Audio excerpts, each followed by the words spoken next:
Milton William Cooper joined the military after high school and served in Vietnam as a naval patrol boat captain.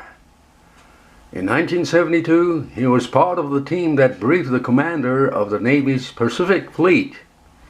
It was then that Cooper claimed to have read a trove of secret documents. Years later, Cooper would use hypnosis to recall the documents in greater detail, he wrote in his book. They showed, according to Cooper, that the government had not only made contact with alien life, but also struck a deal to work with them to turn some portion of Earthlings into slave labor. For that plan to work, Cooper said, the public would have to accept global government. After he returned to the United States, Cooper, in his book, said he attempted to tell what he knew to a reporter. Around that time, he was riding his motorcycle near Oakland, California, when, in his telling, he collided with a black limousine. As a result, doctors amputated his right leg above the knee. Cooper wrote in Behold the Pale Horse that two men visited him in the hospital and asked if he had learned his lesson.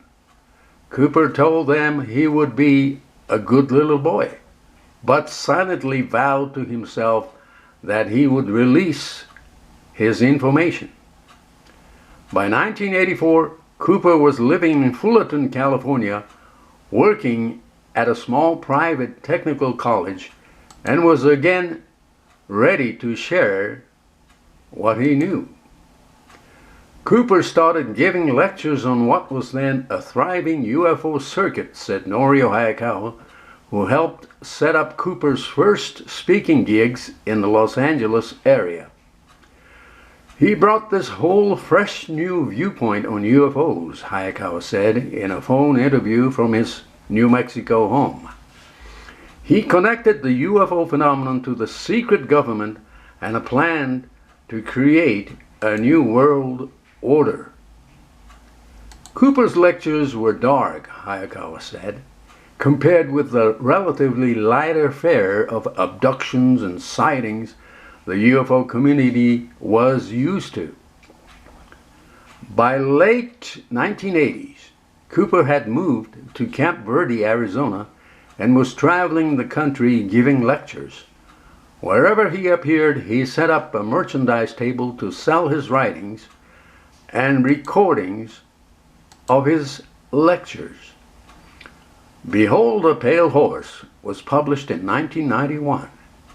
In the opening pages, Cooper wrote, "The ideas and conclusions expressed in this work are mine alone.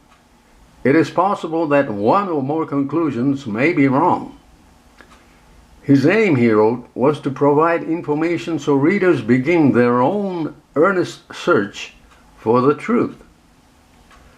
Details of what Cooper claimed to have read in the classified documents, including the secret alien outreach that Cooper asserted started with the Eisenhower administration, were sprinkled throughout the book. The book first found an audience among UFO aficionados. Around the time he published his own book, Cooper became convinced his UFO theories were wrong. He told his radio listeners he had been duped when he was in the Navy. The documents he had seen were fake, he said, designed to further the myth of aliens and keep the population afraid. But Cooper asserted his theories about shadowy forces bent on world domination were still valid. The transition came as UFO culture faded in popularity, said Hayakawa, who continued as a UFO researcher. It also came as the militia movement rose. Cooper's theories about a looming oppressive government resonated with that crowd. Hayakawa said he lost touch with Cooper after he moved to Arizona and renounced his beliefs in aliens. He became angrier and angrier as the years went by, Hayakawa said. I didn't want to talk to him because he gets mad. When he moved to Yeager, Arizona, he lived in a house on a hill. During the day, he broadcast oldies on a low-power FM station. Most evenings, he moved to shortwave radio and broadcast his Hour of the Time show. Cooper's show opened with the sound of an air raid siren. That was followed, at least in the mid-90s, by the sounds of barking dogs, marching soldiers, and people screaming in anguish. Once the show started, Cooper came across calm and authoritative. He was a natural behind the microphone, said his biographer Jacobson, who listened to hours of archived shows. Cooper found his medium in radio, Jacobson said. Please read the rest of this amazing article on the internet. This is Norio Hayakawa of Rio Rancho, New Mexico, USA.